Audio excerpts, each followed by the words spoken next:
everyone. Thanks for joining me today on the How to Life podcast. I am Dr. Laura Jagged, the host of this show, and every week I bring you informative and useful information on how to strive, survive, and thrive as an adult. I at least hope to bring you some encouragement, and that is what is about to happen on this show right now, which is episode 55. In the past, I've spoken about passive income streams, what that is, and different ways to create that. Today, I have another option for you, and that is to add real estate holdings to your portfolio. Don't be freaked out by those words. It just means that you can make money without having to go to a 9-to-5 job by investing in real estate. Still confused? Don't worry. It's about to become much, much clearer to you. Jay Helms is my guest today, and he is the founder of the W2 Capitalist, and he wants to help you build multiple streams of income through real estate investing. Multiple streams of income. Imagine removing all stress and anxiety about providing for yourself and your family. How nice does that sound? Jay was in his 30s when he and his wife began their real estate journey, and he speaks largely to 30 to 40-year-olds, but I know there are a large number of you who are in your 20s who are wanting to know more about this. So today, I have a new format where Jay will answer some questions live from two young men in their mid-20s who want to know how to get started in real estate investing now. The panel is made up of Michael and Yareen, and they have some great questions, and Jay has some great responses to help take the fear out of this investment path. So let's get started with this panel discussion. Welcome, Jay. Thanks so much for being on the How to Life podcast. I'm very happy to have you here. Thank you, Laura. I appreciate the opportunity. This is going to be a different show. I've never done this before. We actually have a panel here. I have two other people that have questions about how to start the real estate journey. So I'd like to introduce Yareen and Michael. Hello. Hey guys. All right. We'll talk more with them later. But before we begin the questioning and all the information, if you'll just please introduce yourself, Jay, and tell us a little bit about you, I'd appreciate that. Yeah, absolutely. So I am the founder of W2 Capitalist, W2Capitalist.com, where about 7 years ago, I ran into this issue where in about a 3 months time span, I found out my wife was pregnant. The company I was a principal at was getting acquired. That acquisition was a couple of months old and it was not going well at all. I was having all this fear, uncertainty, a doubt of what my career was going to look like and just starting to search for, okay, I'm making 6 figures of income right now and we're still living in a paycheck to paycheck. What am I doing wrong? She and I started researching and like, how do wealthy people get wealthy?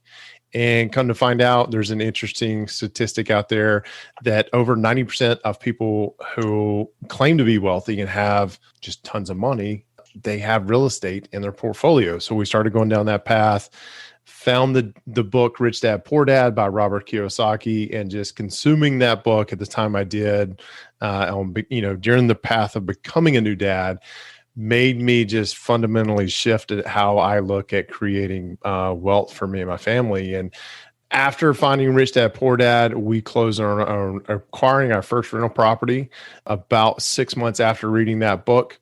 And it was a $22,000 purchase price with $9,000 of improvements, rented right away for $600 a month. Fast forward until today, I have exited the W2 world, thankful for being laid off during COVID.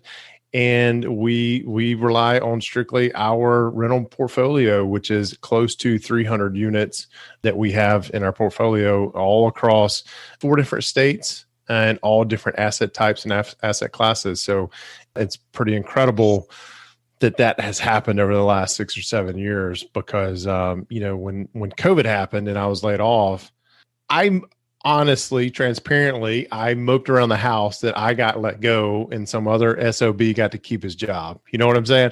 So after a couple of days of doing that, though, I realized this is the best thing that's ever happened to me. We can now be full-time real estate investors and focus on it. And as a matter of fact, we're coming up on the year anniversary of that. And even though my 6-figure income has disappeared, our net worth has grown, mostly due to real estate and what we've been able to do to get creative with our money to be able to grow our portfolio and grow our holdings. So that's kind of me in a nutshell. So That's great. I know the questions that these guys want to ask. So I'm going to, before I let them at you, I want to just ask a few questions for the audience members who may not know some of the things that you mentioned. So let's start with, what is a W-2 worker? What does that mean? a W-2 worker is anybody who goes to work, they pay you a salary, and at the end of the year, you're going to get a W-2 that shows all of your earnings. So you were already starting your real estate portfolio while you were still a W-2 worker. So there are pros of being a W-2 worker, everybody. Don't think that, oh, I'm just going to go right into real estate, because you do need to have something to start that. Those are the pros of it. The cons are, if you're relying on that money solely, then you are at risk because something can happen like COVID and then you're out of a job. And the way to mitigate the cons is through passive income, real estate investing being one of those. Why do you recommend real estate as a passive income stream? Well, I want to touch on something you mentioned there. Having a W-2 is almost paramount in the world we live in for banks to consider you a bankable person, right? So if you want to buy either it's your primary residence or you're going to buy a rental property, they're going to look, and the first thing they're going to ask you is, let's see those W-2s. Let's see what you're earning and whatnot, because in their minds, that is a stable source of income for you. But something like COVID can come along. Companies are acquired all the time, right? And it is incredible how much that happens. And when that happens, downsizing happens. So why real estate investing? We talk about not just passive income, but multiple streams of income. So when I look at an apartment building, and let's just say there's 40 doors in this apartment building, I don't look at the apartment building as one source of income. I look at it as there's 40 sources of income. So let's say you have a unit that is down for whatever reason. Maybe they were affected by COVID and they can't pay rent. That's fine. You still have 39 other doors that are going to provide you some sort of income. You're spreading out how you actually earn money. You're not depending on just a single employer or single W-2 who, if something were to happen to you or they just don't like you, they could replace you in a couple of weeks. I can't speak enough about multiple streams of income. When you think about real estate investing, there are so many different ways that you can do that. You can focus on single family housing, which is just our normal family house under one single roof.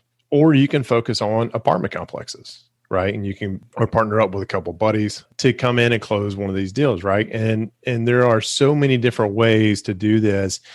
And you analyze these deals, or at least I analyze the deals, to include professional property managers, right? So these are the folks your tenants are going to call when things go wrong. They're going to collect rent for you.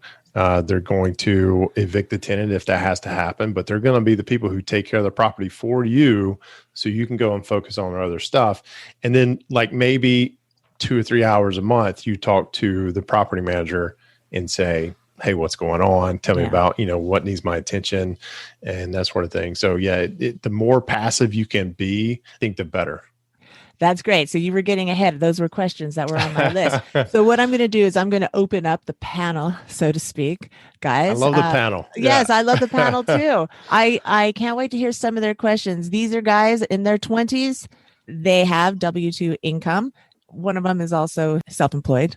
And they now are very interested in adding this to their portfolios. So whoever wants to start first, Michael Urine, go ahead and start firing away some questions.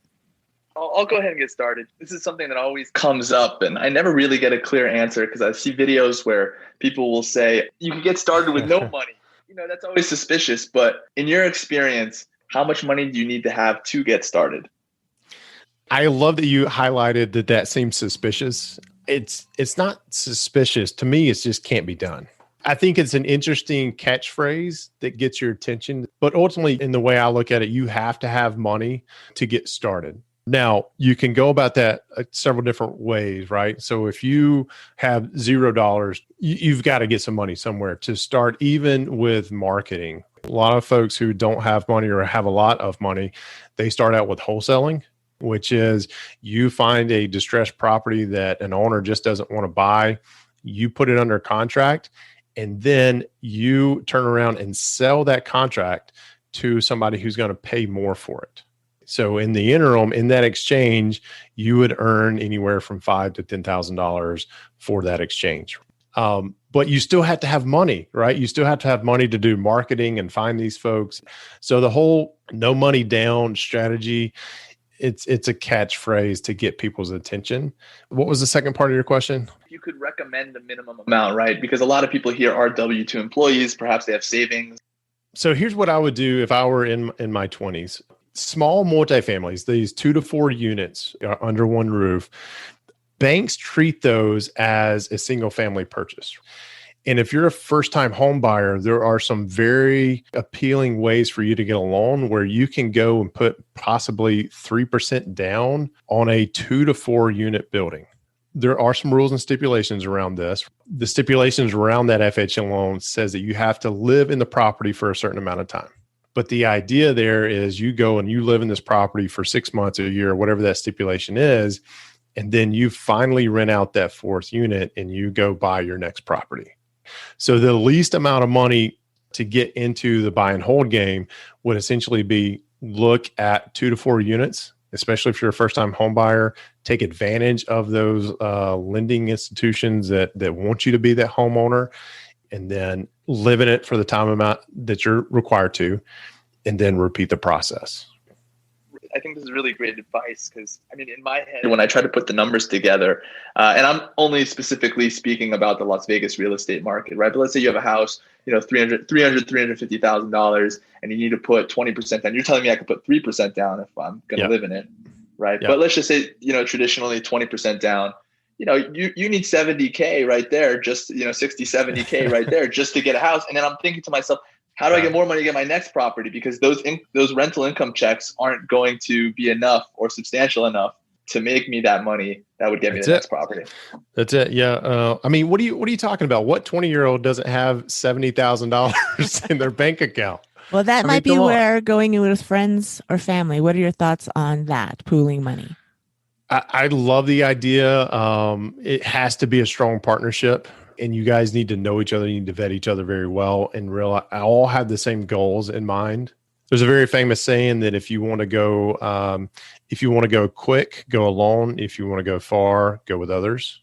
The ideal scenario on the 2 to 4 units, if you're living in one of the units because you have to, those other 3 units, as you underwrite the deal and you calculate, how much cash flow is going to come in or what it's going to cost you to hold that property, your target should be able for those other 3 units to almost pay for your entire mortgage. So where your rent may be, $1,500 a month, then you have those other units pay for almost your entire mortgage payment.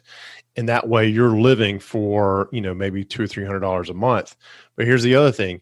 Let's assume this 2 to 4 unit property, each unit has 2 bedrooms in it.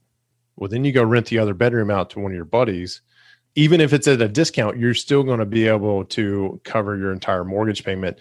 And then once you move out, you rent that 4th unit. Now you're actually generating some cash flow. Let me clarify that. I count a door, so a door that I could rent, as 4 units. Even a bedroom. So if there are 4 doors that are generating cash flow, it's a 4-unit deal. There is a guy, I haven't done this myself, but there's a guy who focuses on college towns, and he claims that he has like 20 units, and he actually only has 4 or 5 properties, but he's renting them out per bedroom, right? So I count units as the number of doors that are generating cash. Next question, anybody? So are you investing in these properties for the sake of receiving rent checks and creating passive income, or are you also looking to hold it for the long term because you see, an intrinsic increase in value of the property? Yeah. Starting out, you're going to establish what you think is your criteria, and as you get more experience, you're going to fine tune that in. And I first thought I'm going to invest for cash flow, and then I'm going to invest in appreciation. I'm going to find that perfect unicorn deal that's going to give me both of those. And it's hard. When you look at properties, there are really 4 asset classes when it comes to properties, right? There's a class A, which is the high-end luxury neighborhoods. And then there's class D, which is the hoods. So class A, it's not going to cash flow, but it's going to appreciate really, really well in certain markets. Class D will never appreciate, but you're going to get the most cash flow out of it. So we try to land somewhere around the B minus, C plus, where we get a little bit of both of those. But to answer your question, we buy for cash flow because we want that income coming in every month. Because at some point in time here in the near future, we're going to be able to say, all right, we're done with this. We're going to go do whatever we want to do. We're going to go live the nomad life and just go from city to city and maybe go jump on a boat and travel a lot. And we don't have to worry where our money's coming from because it's from our rental properties. For us, appreciation is just extra icing on the cake. Got you. So is there a number you're looking for in terms of how many doors you want to have to generate enough cash flow to live that life? No, I mean, we're already there. I mean, I was able to exit the W-2 world and replace my six-figure income with what we already have. And a lot of people will say, oh, why are you even doing more and whatnot? And there's just a bigger reason that we have. One of the things, I'm a super motivated person, and there's a friend of mine that planted this idea in me. He said, hey, I want to provide 300 years of generational wealth to my family. And once that, what I call a big, hairy, audacious goal, right? Once my BHAG that implanted in me, I have never been more motivated to find more stuff and to keep grabbing doors. So no, to answer your question, there's not. Do I think I'll ever hit that goal? No, I don't. But it's the pursuit of it that gets me excited and motivated. A lot of people do invest for financial independence. We're already there. We're just going to keep going. Okay. How many doors do you have, by the way? It's around 280. All right. Good questions, Michael. Thank you. Yareen, do you want to step in here? Sure. Hey, Jay, how are you? Good, man. How are you? Good. So what's the average complex or, building that you're buying? Like, what's the average market price for that you're buying in the current market? Yeah. So we don't buy single families right now. So when we are looking at apartment complexes, even from the small multifamilies from 2 to 4 units, we're looking at anywhere from 50 to 75,000 per door. Okay. So it just depends. Like right now we're under contract for a 16 unit. We're coming in right at 48,000 and some change per door. So it's a $720,000 purchase price. And are you usually buying all these properties just cash, or are you getting private money? Or for most people, they would find it difficult to find and purchase all these complex and buildings in cash.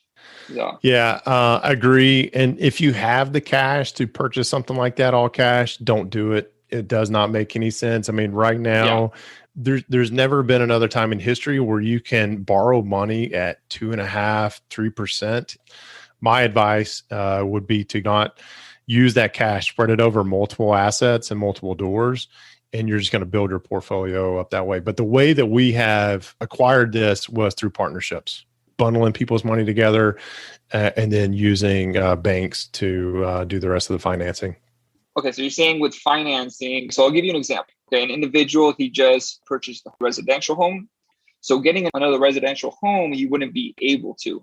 So what would you say is the best route at getting an apartment complex or building, 2, 4, 6 unit property, but that individual still does have the money for that down payment? What's the down payment that you usually put for a property like that? Yeah, so it's typically 25% of the purchase price. Okay. And you can negotiate that with the banks, right? It's 20 to 25% of the purchase price.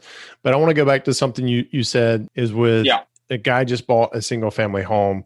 He can't buy any more, but he does have a down payment for something else. You actually can buy more. So in traditional, what I call conventional financing for single family homes, most lending institutions will allow you to take up to 10 loans on single family homes. Just as a conventional before they swap you over to their commercial department. And the difference between, a conventional loan and a commercial loan is really the rates and terms. Typically your commercial loans are going to have a higher interest rate than your conventional loans as well. So any property that's 1 to 4 units can be considered a conventional loan as long as that person doesn't have the max number of allowable loans for that lending institutions, right? So that magical number of 10. But anything 5 units and over under one roof is going to be considered a commercial, and you have to go the commercial lending route regardless. Yeah, and with that, you face higher interest rates, higher fees, and everything, right?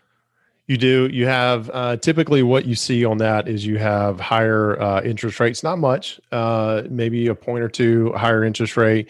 Your origination fees are a little bit higher. Again, it's all about a percentage of the purchase price. Your amortization is usually 20 to 25 years. And that word I really struggle with actually pronouncing it, but amortization is essentially how many years you're going to be able to pay down the loan. So on a traditional or conventional single family home or a 2 to 4 units, it's typically 30 years. With commercial, your typical amortization is 20 years, and most of them are going to be on some sort of ARM. Like in 5 years, they're going to reassess the loan and you're going to have to refinance. Got it. And what states do you currently like most for rental properties, like 2 to 4 units, starting off? Yeah. So states is too broad of a paintbrush to paint with, right? Because real estate investing is extremely, extremely local. And I'll tell you right now, we're in Pensacola, Florida, Greenville, South Carolina, Mobile, Alabama, and Waxahachie, Texas. And the property we have under contract is in a little town that probably nobody's ever heard of. And it's called Atmore, Alabama. And it's a very small community. And that's what's happening with the market being so hot. Everybody's buying, and it's crazy to think of. You have to go out into these secondary and tertiary markets to be able to find deals, at least we do, that are going to fit our criteria that we feel strongly enough about. What would you classify as good cash flow? Because you're getting a loan on them. Your mortgage is about, say, $1,500. You could rent it out, hopefully, around $2,000 before property management and all of that. You're looking at a few $100s for single family. What kind of cash flow are you looking for 2 to 4 units? And what's like your ideal good spot for it? So I treat 2 to 4 units the same as I do single family. We're looking at a minimum of $100, ideally $200 a month per unit for cash flow. But let's clarify what cash flow means, right? Because there are a lot of people who calculate this differently. I use what I call the trim VC method, right? So that's taxes, repairs, insurance, mortgage, vacancy. Vacancy is usually a big number that people leave out because that is an expense, right? Vacancy, and then just general repairs and maintenance. And also property management, right? Yeah. To make the acronym work, I kind of included it in the general repairs and maintenance. So you're looking at about like $100, $200 a month after those fees. Yep. Got it. So you're saying you're going right now to like Alabama, South Carolina, pockets in Florida. I mean, those are where you're really going right now? Yep. Going where the cash flow flows.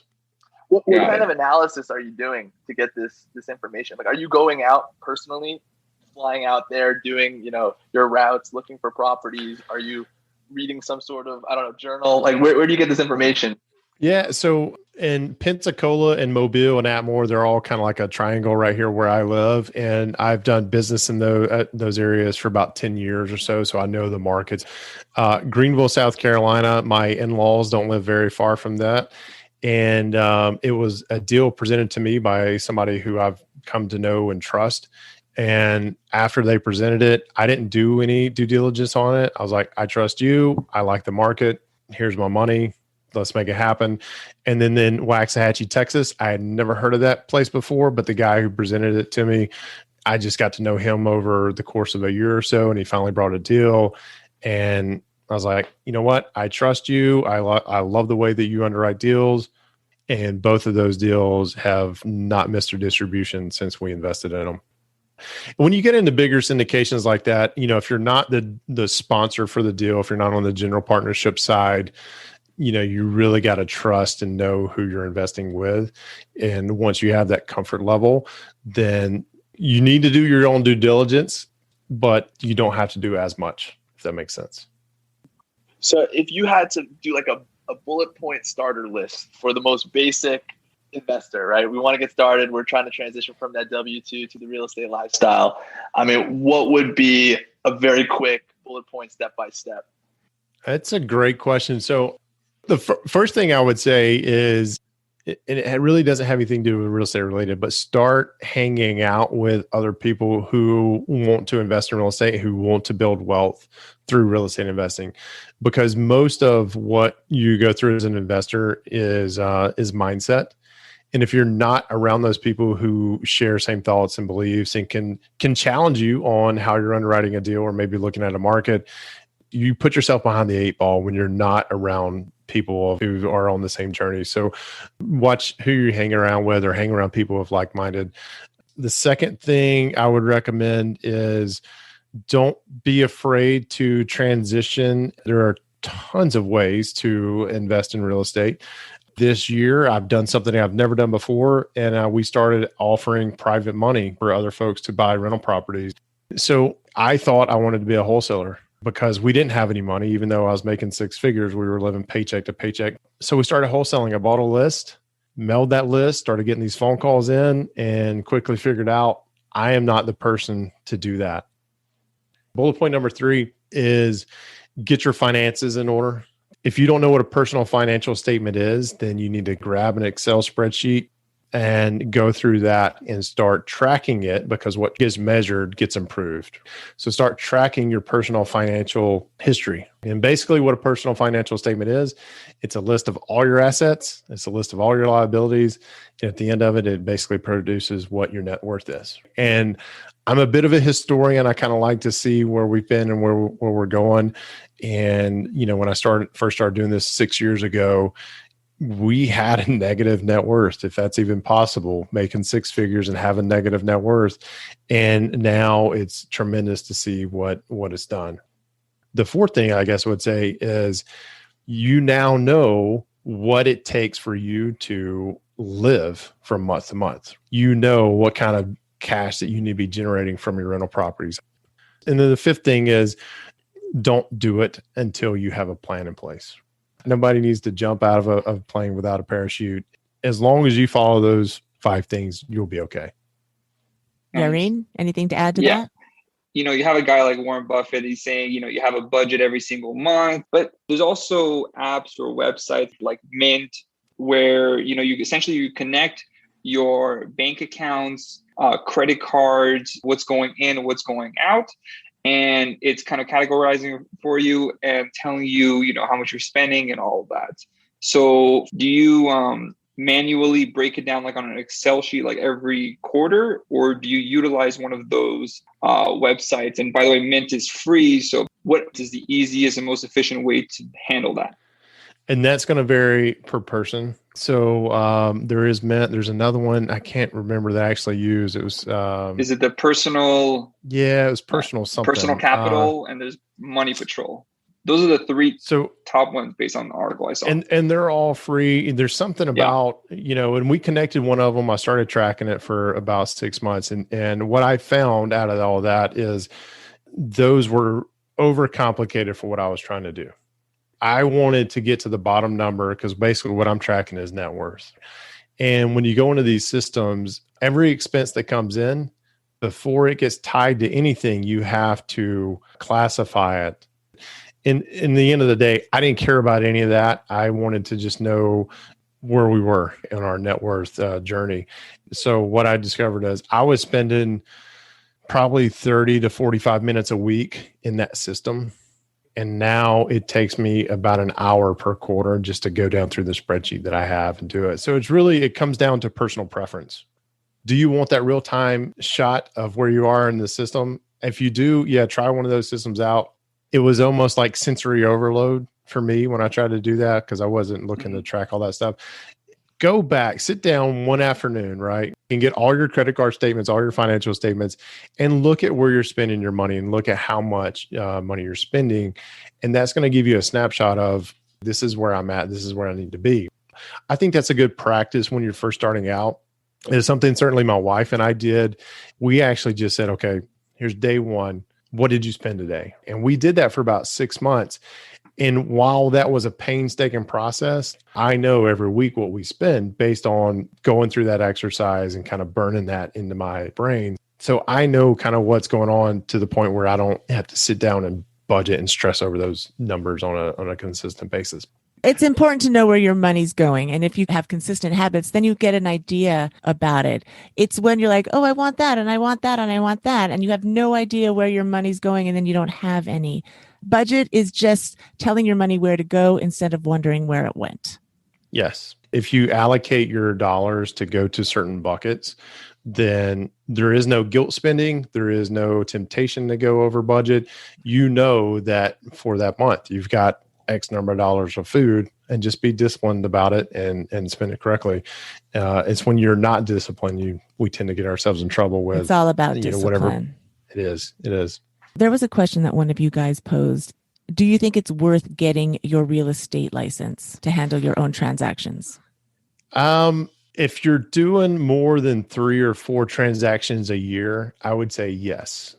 There are a lot of benefits to having your real estate license. Number one, you get access to the MLS. You get an immediate knowledge of when a deal may be coming on the market. But one thing most people don't talk about is it costs $2,000 to $3,000 a year to keep that real estate license active.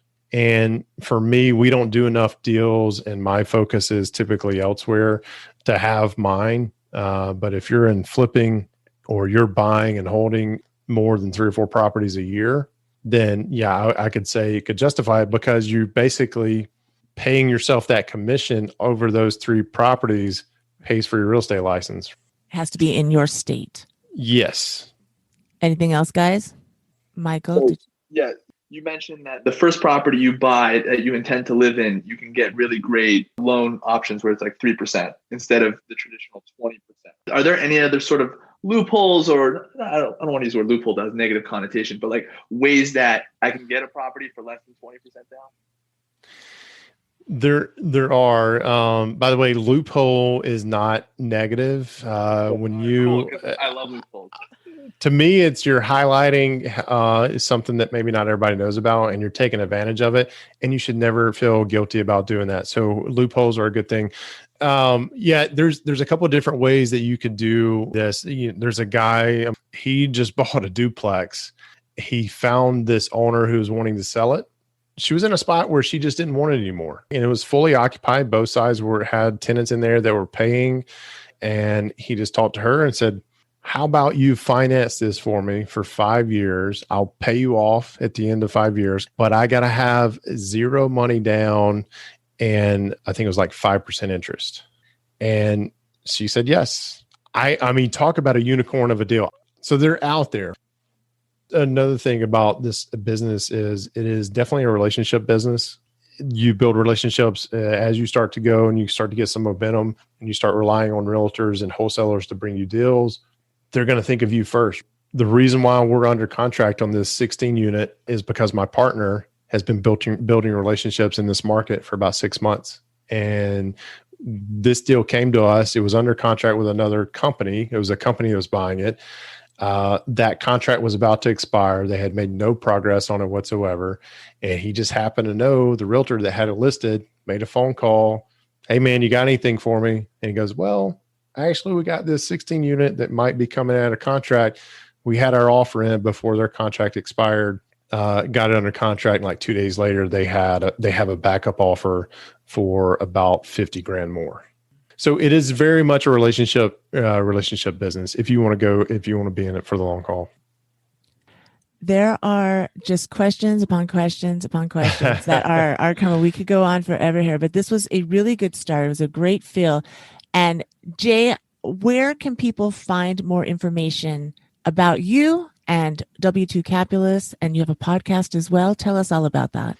Yeah, so we've got the podcast. The other thing we have is the mastermind, where I was talking about like-minded folks. It is a group that I started several years ago because, again, the introverted personality, I did not want to go to the local RIA meetings because I didn't want to be around a bunch of people that I didn't know, So I started as this virtual mastermind. We started Zooming before Zooming was cool, kind of thing. And we've got that. We've got the podcast and just all sorts of resources and downloads that I've used over the years and still use, just like the personal financial statement. You can find all of that at w2capitalists.com. All the links for the mastermind and the podcast are from that website. That's it. All right. And I'm going to have that, of course, linked in the show notes for this episode. And Jay, I want to thank you very much. I mean, I might want to have you back on again for maybe a more specific topic when we get feedback from this show. I'll be happy to do it. Michael and Ureen, thanks for the great questions. Jay, thank you very much for your time and your knowledge. This has been so helpful. I appreciate it. Thank you, Laura. Nice to meet you guys. Thank you, Jay. Wow. Did you find this podcast motivating? As you can tell, Jay is full of information and is very generous in sharing what he knows. Whether you've already started investing in real estate or you're at the beginning wanting to move forward correctly, like Michael and Ureen, or you just considered it after listening to this interview, I urge you to reach out to Jay Helms at w2capitalist.com. There is so much help and information there, and his podcast is something that I encourage all of you to consider, as well as the mastermind. Check it out. There's no shortage of important lessons and information. All the links and contact information can be found in the show notes for this episode, which is howtolife.com/055. I'd like to recommend some other episodes from the How to Life podcast that really support this one regarding some of the topics mentioned. How to Buy a Home teaches you the steps you need to take before you buy a property. Episode 6 helps you understand how your credit score can help or hurt you, particularly in this area. Episodes 10, 40, and 41 talk about investing and the beauty of multiple streams of income. But before you do any of this, you want to be out of debt, and episode 18 tells you how to do that. That's all I have for you today, and as always, thank you for spending some of your time listening to my show. I really appreciate your support and your time. I know how valuable it is, and the fact that you tune in to learn some important life skills and information is greatly appreciated. If you haven't already, I'd love it if you would hit that 5-star rating button on your Apple Podcast player, and please subscribe. I have another awesome show planned for you next week, and when you subscribe, you'll get notification of it right away. So until then, take care, everyone. Enjoy the rest of your week. Be excited about it. You are doing great, and great things are in store for you. You got this.